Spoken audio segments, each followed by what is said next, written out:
you got to realize that a lot of people have come up with crazy controversies and criticisms about things that no rational mortal would want to fight over. For instance, the authorship of William Shakespeare's plays. Some say, oh no, Shakespeare didn't write Shakespeare. Ben Jonson or Christopher Marlowe or somebody else did.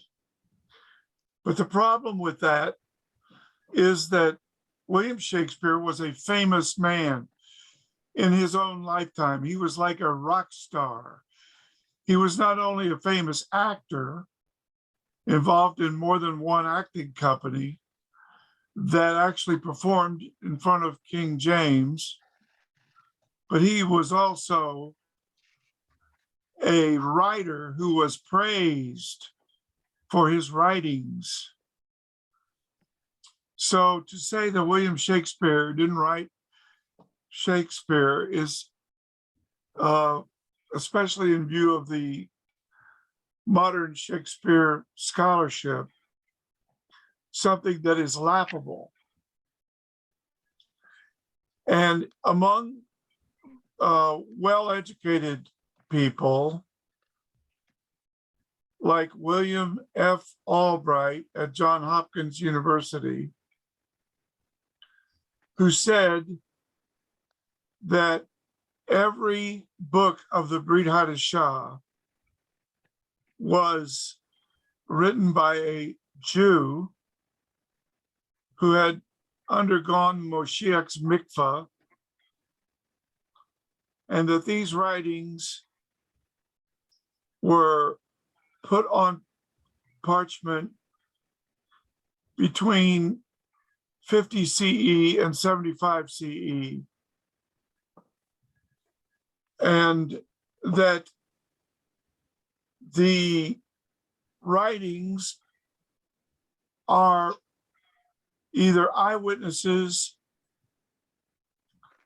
or near eyewitnesses. For instance, a very famous man that I knew personally, who was my mentor, was Donald McGavran, who is considered the father of a great movement. And he was considered one of the greatest missiologists of the 20th century. Now, he did not die until 1990. And when I was in Miami starting Messianic synagogues, he stopped to see me, and I visited him in his hotel room. And there were some of my workers who were fellow co-workers with me. They were also in that room. But henceforth, there were many people who worked with me who knew about my relationship with him. And even though they weren't eyewitnesses, they were close to it because of their relationship with me.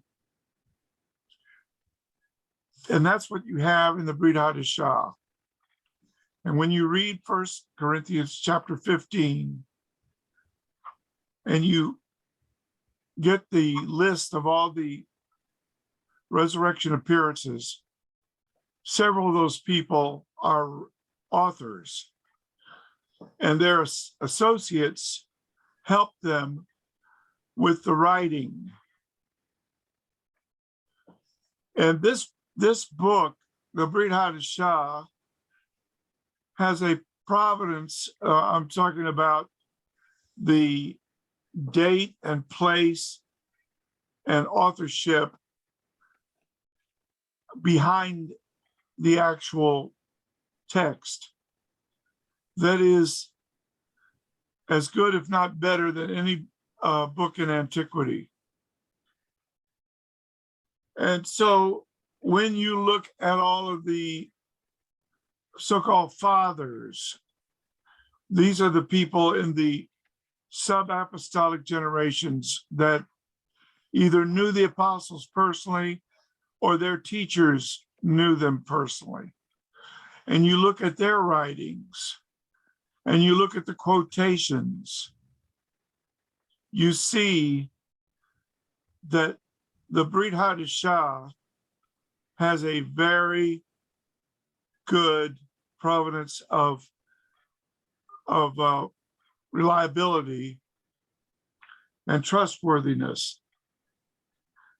And when Rav Shaul was going around preaching and telling what happened to him on the Damascus Road, it wasn't done in a corner. It was done in the Sanhedrin. It was done before kings. It was done in Jerusalem. It was done in the Beis HaMikdash.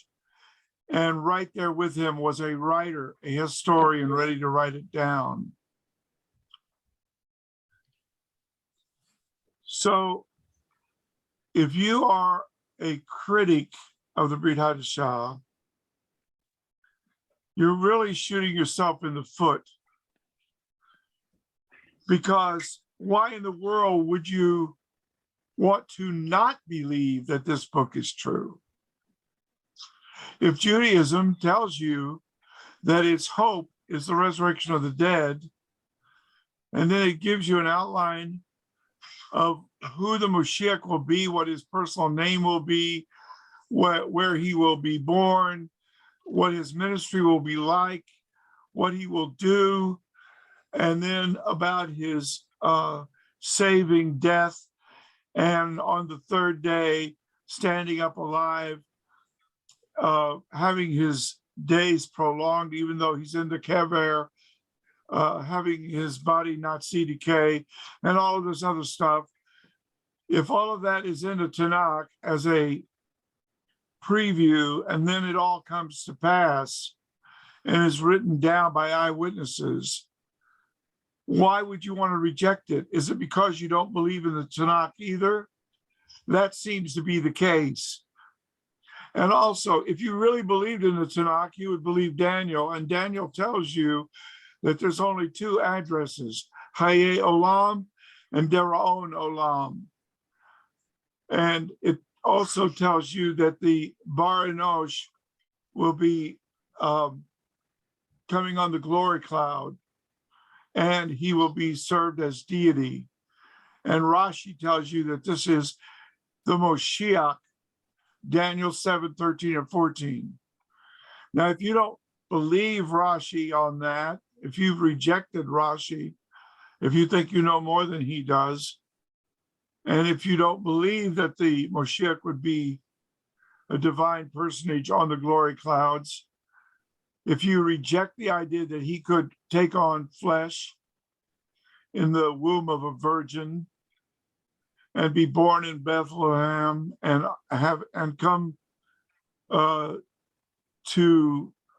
adulthood and have a kosher mikvah in the Jordan that is supervised by a Cohen Navi named Yohanan, who is well known all over Israel.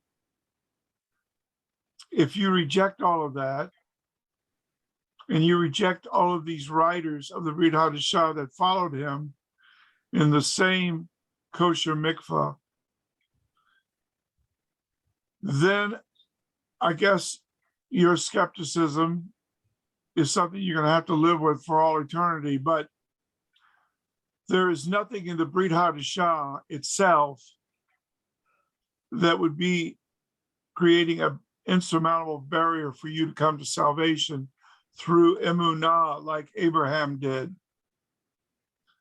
Lord, I want to pray that somebody today will pick it up and read it like Augustine did, and that the world will be changed through rabbis who come to faith, and they do not convert away from the synagogue or the Shabbos prayers or the Bris Milah or anything else, but instead they celebrate all of this in the name of the true Moshiach and preach him to the ends of the earth.